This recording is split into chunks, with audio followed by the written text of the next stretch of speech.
हमारे YouTube channel एकता समाचार को सब्सक्राइब कीजिए, शेयर कीजिए, बेल के बटन को दबाएं और हमारी नई नई खबरें देखें। धन्यवाद। आइए हम आपको ले चलते हैं डूंगरपुर विधानसभा। डूंगरपुर विधानसभा में भारतीय जनता पार्टी से जो उम्मीदवार है हमारे बीच है चंद्रलेखा जी कलासवा। आइए इनके परिचय के बारे में कुछ पल हम एकता समाचार के माध्यम से बिताते हैं इनके साथ और इनके जीवन के बारे में, इनकी विधानसभा के बारे में हम आपको बताएंगे। और आइए हम आपको ले चलते हैं डूंगरपुर विधानसभा। डूंगरपुर विधानसभा में 4 विधानसभा है, उस एक विधानसभा डूंगरपुर है जो शहर है और डूंगरपुर जिला है। हम ले चलेंगे आपको एकता समाचार के माध्यम से। आज हम आपको रूबरू करवाते हैं एक ऐसे उम्मीदवार से जो धर्म प्रेमी है, 36 कौमों को साथ में लेके चलते हैं और अपनी एक अलग ही शान बना रखी है। मैडम, पहले तो एकता समाचार में आपका स्वागत है। मैडम बताइए। एकता समाचार को पहले तो खूब खूब धन्यवाद।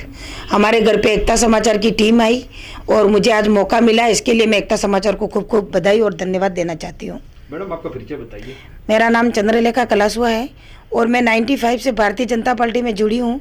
3 बार मैं पंचायत समिति सदस्य का चुनाव लड़ी हूँ और मैं जिला अध्यक्ष महिला मोर्चा रही हूँ, राष्ट्रीय कार्यकारिणी सदस्य रही हूँ, प्रदेश कार्यसमिति सदस्य भी रही हूँ और भारतीय जनता पार्टी के अन्य जो छोटे मोटे पद है उसमें भी मैंने काम किया है।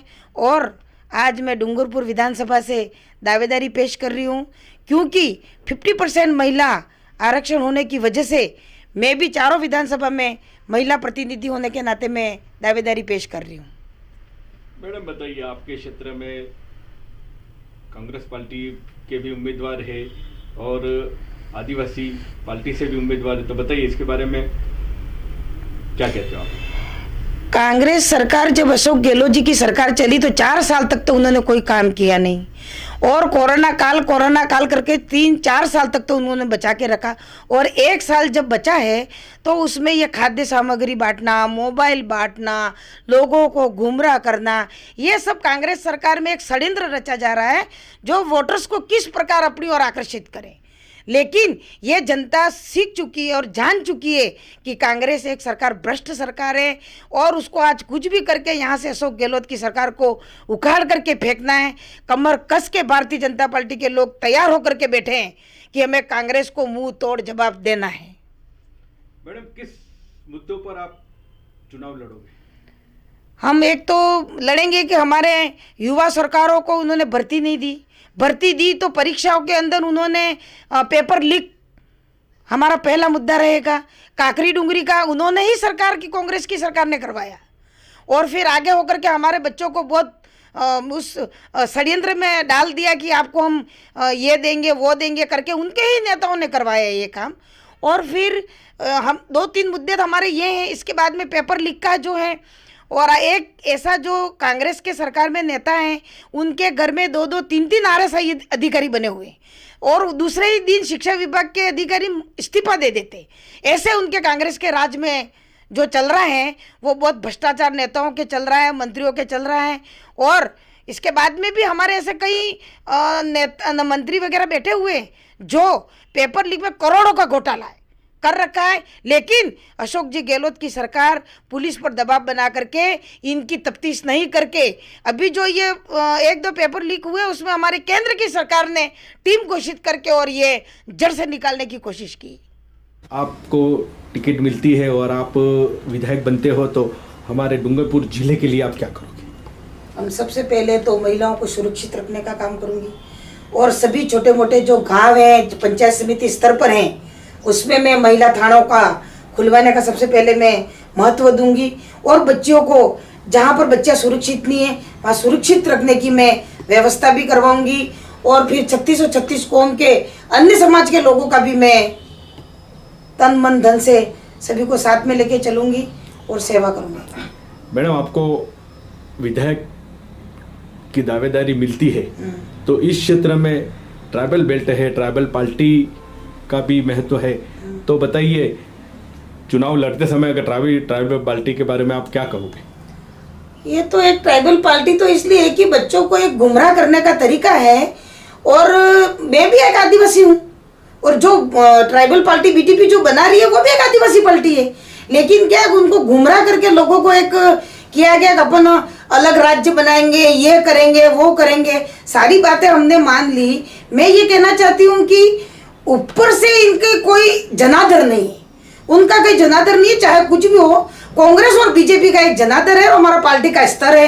तो हमारा ऊपर का मुखिया भी बैठा हुआ है और वो सुनने वाला है। उनके आज बीटीपी का कोई ऊपर लीडर नहीं है जो उनकी बात को कोई सुन सकता है। वो तो खाली एक गुमराह करके और अपनी रोटियां सेक रहे हैं और अपना बच्चों का भविष्य बिगाड़ रहे हैं। कांग्रेस सरकार अभी काफ़ी योजनाएं दे रही है और वो योजना के बारे में बताइए कि ये क्या वो योजना जन जन तक पहुंच रही है? नहीं, कांग्रेस की कोई योजना ही नहीं है। ये तो सारी केंद्र सरकार की योजना है। महिलाओं को गैस चूल्हा देना, वो भी महिलाओं की योजना है। महिलाओं के जनधन के खातों में पैसे डालना, वो भी एक योजना है। इसके बाद में जो एक कार्ड बनाया था पहले उन्होंने भामाशाह करके, उसका नाम चेंज करके उन्होंने दूसरा वो बनवाया, वो भी एक हमारे नरेंद्र भाई मोदी की योजना है। इसके बाद में नरेंद्र भाई मोदी ने सोचा कि हमारी महिलाओं को हम किस प्रकार से चूल्हे में जो रोटियां बनाती है उससे कई प्रकार की हमारे महिलाएं बीमारी होती है, तो महिलाएं जीवित नहीं रह पाती। इसके लिए उन्होंने गैस की योजना निकाली। इसके बाद में पैसे, कई बीमा योजना, मतलब कई प्रकार की योजना जो मैं गिन नहीं सकती हूँ। 150 योजना ऐसी है जो नरेंद्र भाई मोदी ने निकाली है। लेकिन कांग्रेस उस योजनाओं को दूसरे रूप में दे करके और लोगों को गुमराह कर रही है, वो गलत है। मैडम बताइए, अभी 15 अगस्त से मोबाइल बांटे जा रहे हैं, किट बांटा जा रहा है राज्य सरकार द्वारा, बताइए इसके बारे में आप क्या कहते हैं? ये हमारे केंद्र सरकार की योजना थी। सबसे पहले तो गेहूं बांटने की, जब कोरोना काल में हुआ तब हमारे नरेंद्र भाई मोदी ने घर घर गेहूं, घर घर किट हमारे बांटे जाते थे। अभी उन्होंने वापस केंद्र सरकार, राज्य सरकार ने ये एक षड्यंत्र रचा है कि हम वोट कैसे लें, यूँ करके डीलरों के पास में ये योजना बनाई गई है। उसमें 150 रुपये का किट है, कोई ज़्यादा बड़ा किट नहीं है। और इसके बाद में फिर इसके अंदर जो क्वालिटी देखी जाए, उसके अंदर क्वालिटी देखी जाए तो एक जो मिर्ची का जो पाउच है वो इतना लाल चट है कि उसके अंदर क्या मिला के दिया जा रहा है वो पता नहीं। यहाँ के हमारे आदिवासी हैं, खुद मिर्ची बांट करके हम देसी खाने वाले लोग हैं, लेकिन वो अशोक जी गहलोत ने वोट के हिसाब से ये सब किट वीट सब देना चालू कर दिया है, लेकिन सारा का सारा नकली है।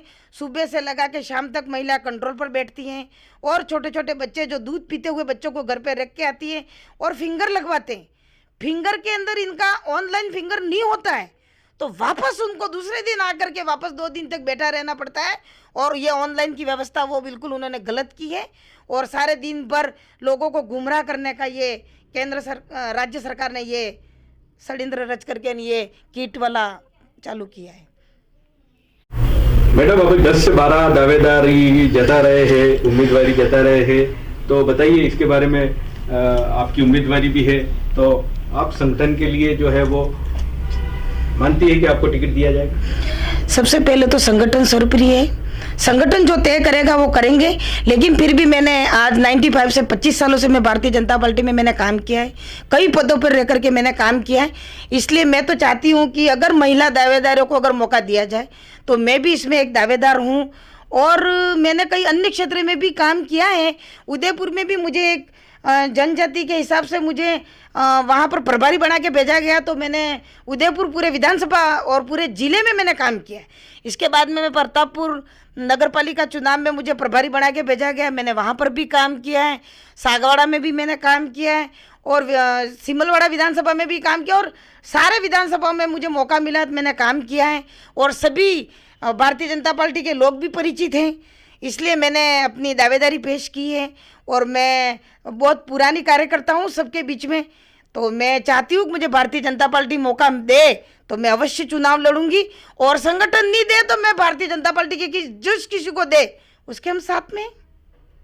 मैडम बताइए, आपका जो है वो चुनावी मुद्दा क्या रहेगा डूंगरपुर जिले में? अगर आप जीतते हो तो इस डूंगरपुर जिले के लिए आप क्या करोगे? सबसे पहले तो अगर मैं यहाँ से जीतती हूँ तो सबसे पहले तो मैं बेरोजगारों के लिए सुविधा, जैसे यहाँ डूंगरपुर में एक ही मिल चल रही है, वो भी एक मिल तो बंद हो गई और एक चल रही है, तो हम फोकस करेंगे कि यहाँ पर ज़्यादा से ज़्यादा औद्योगिक क्षेत्र खोले जाए। और बेरोजगार जो शिक्षित बच्चे हैं जो कई प्रकार की डिग्रियों की ट्रेनिंग करके आए, इन बच्चों को नौकरी 5 साल से सरकार ने दी नहीं है, वो बच्चे ओवर एज भी हो रहे हैं, तो उनके लिए भी मैं एक ये सोचूंगी। और 3636 कौम को मैं साथ में लेके चलूंगी और 3600 कौम को जो उसमें भी कई ऐसे गरीब लोग हैं, सारे 3636 अमीर नहीं है। इसलिए मैं चाहती हूँ कि 3636 कौम को जो एसटी को लाभ मिले वो सभी विभागों, सभी वर्ग और समाज के लोगों को लाभ मिले। आपके क्षेत्र में कौन कौन सी समाज निवास करते हैं? हमारे समाज में तो एसटी भी हैं, पाटीदार भी हैं, ओबीसी भी हैं और क्या कहते हैं पंचाल भी हैं, ब्राह्मण भी हैं, जैन भी हैं, सारे समाज के लोग रहते हैं हमारे यहाँ पर। और हम सब समाज के लोग मिलजुल कर रहते हैं और यहाँ डूंगरपुर ज़िले में निवास करते हैं।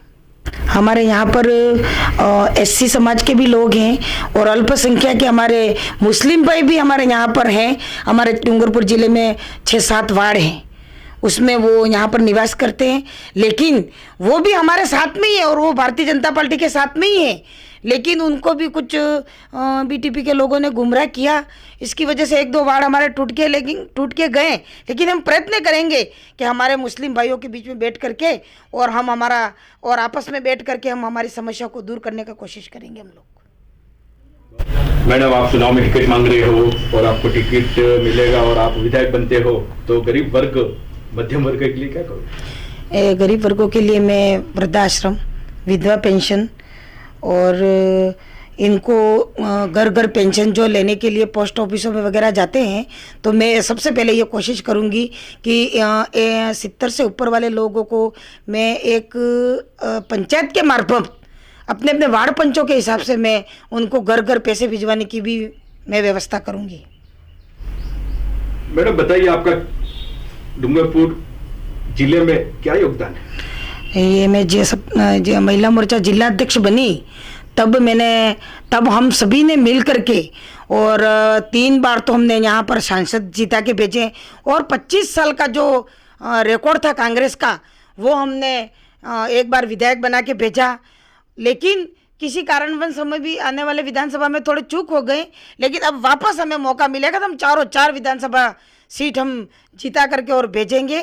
और इसके बाद में मेरा ये देखा, उन्होंने कार्यकाल देखा और ऊपर के लोगों का भी हमारा काम पसंद आया, तो मुझे राष्ट्रीय कार्यकारिणी में भी मौका दिया गया, मुझे प्रदेश में भी दिया गया और मुझे अन्य में भी दिया गया। इसलिए मैं अब की बार मैंने महिला प्रतिनिधि होने के नाते मैं भी डूंगरपुर से भारतीय जनता पार्टी के संगठन से मैंने अपील करती हूँ कि मुझे दावेदारी की है तो आप सब सहयोग करें और एक बार महिला को मौका दिया जाए, 50% के हिसाब से महिलाओं को मौका दिया जाए और विधानसभा में हमारी पैरवी की जाए। साथ ही मैं ये कहना चाहती हूँ कि मैं पूरे डूंगरपुर वासियों को ये कहना चाहती हूँ कि अगर मुझे टिकट मिलती है तो आपकी मैं एक छोटी बहन या बड़ी बहन या आपकी जो भी समझे मुझे, तो उस मिल करके मुझे सब जिताएं।